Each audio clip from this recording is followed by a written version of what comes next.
Então, assim, foi um grande desapontamento, como eles dizem, e esse grande desapontamento veio da parte de Deus, ela fala isso nos seus escritos, veio da parte de Deus, o grande desapontamento, para o povo acordar para o grande reavivamento dos últimos dias.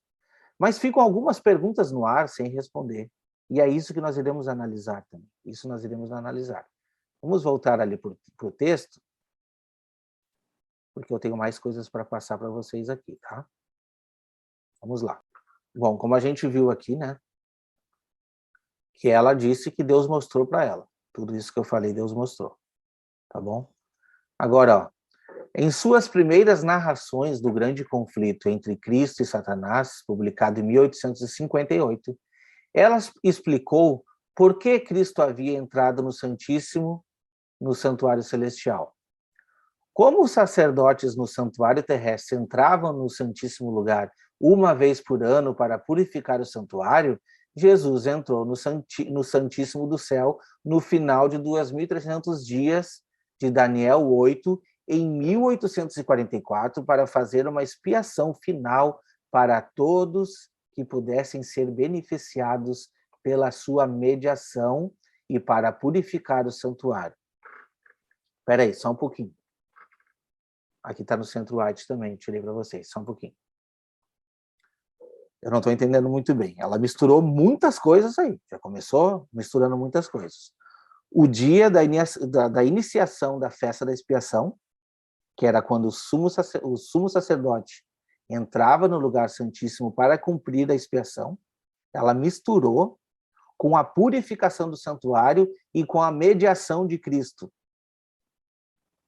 É que assim, para quem não entende o contexto de santuário terrestre, tudo bem, isso passa desapercebido. Mas isso não passa desapercebido quando a gente entende os rituais das festas do passado. Não tem como isso passar desapercebido. Tá? Por quê?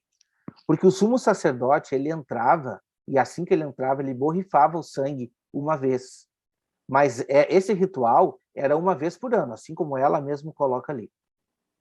Uma vez por ano.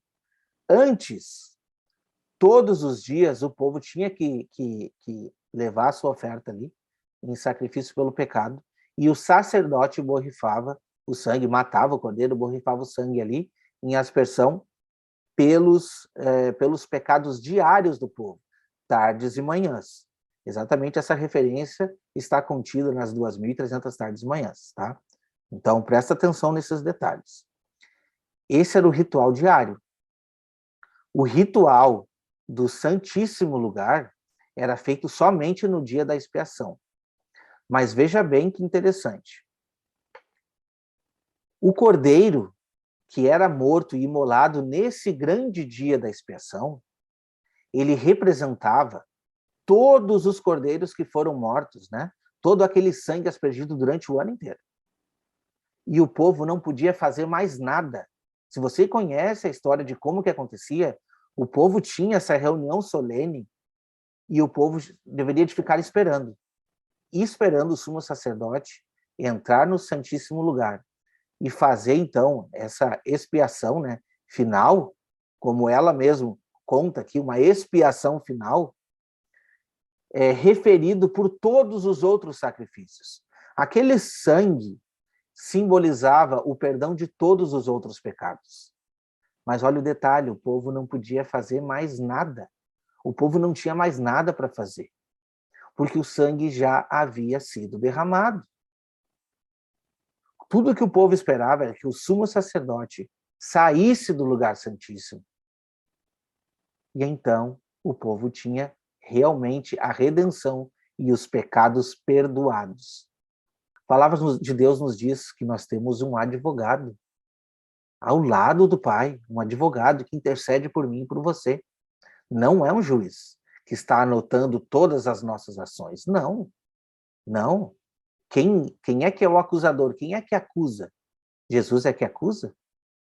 Será que Cristo acusa? Ou ele nos defende perante o Pai?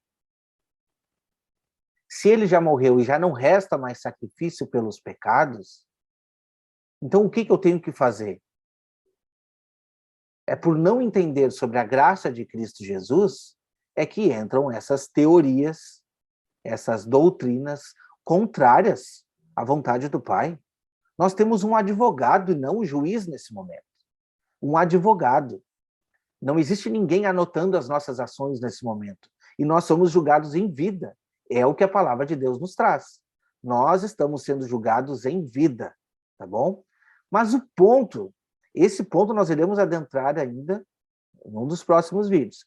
Mas o ponto que eu quero trazer para vocês é, tudo bem, a igreja acredita assim, a igreja acredita assim, a gente vai, então, segurar esse ponto, vamos voltar nesse ponto e vamos entrar em outro ponto. Quando que Cristo entrou? Sendo assim, quando que Cristo entrou no Santíssimo Lugar? Foi em 1844? Como a igreja diz, ter adivinhado a data, acertado a data, enfim. O anjo relator falou para Ellen White, está dito? É isso? O que a palavra de Deus nos diz a respeito disso? Né? É isso que nós iremos ver agora, tá bom? Iremos ver o que a Bíblia diz a respeito deste ponto. Será que ele entrou em 1844 no céu, no final dos 2.300 dias de Daniel 8? A respeito desse assunto, nós temos muito a falar, mas a gente vai pular para respeitar esse ponto. Vamos entender o que aconteceu em 1844, tá bom? Primeira coisa que a gente deve entender, que esse santuário era uma sombra, tá? Não é uma sombra exata do que existe no céu, porque não existe um santuário literal no céu. Isso é muito claro, olha só.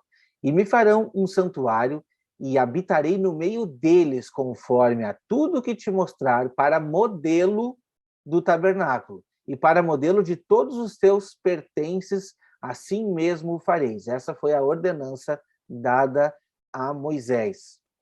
Para quê? Para a habitação de Deus no meio do povo, mesmo sabendo que isso não seria possível, né? Mesmo sabendo que a habitação dele seria restrita ao lugar santíssimo. A gente vai analisar esses pontos, tá? Olha o que diz em Hebreus 10:1. Porque tendo a lei a sombra dos bens futuros e não a imagem exata das coisas, nunca pelos mesmos sacrifícios que continuamente se oferecem a cada ano, pode aperfeiçoar os que a ele se achegam.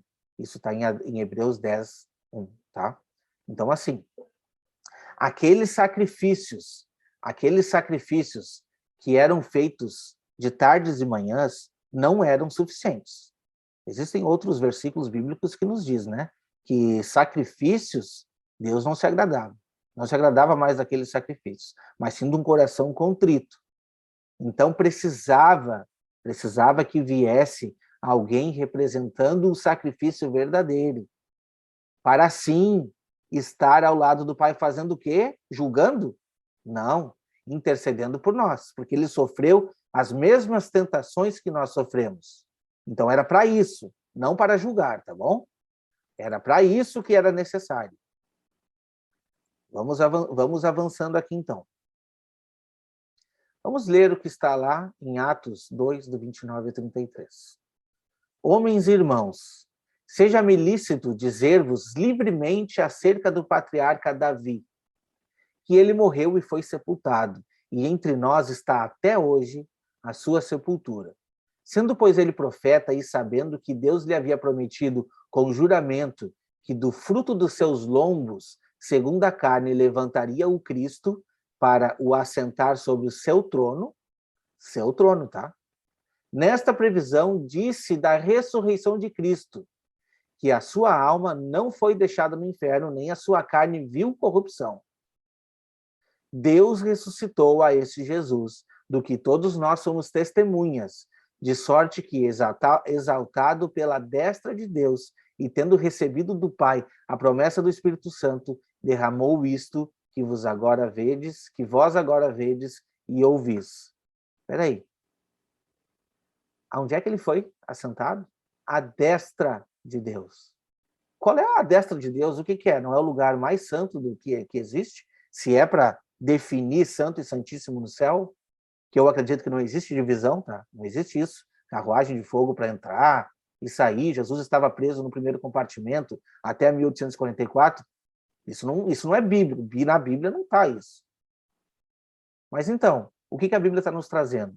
Que Cristo foi elevado e levado para estar à destra do Pai. À destra do Pai, repito. Mais um texto.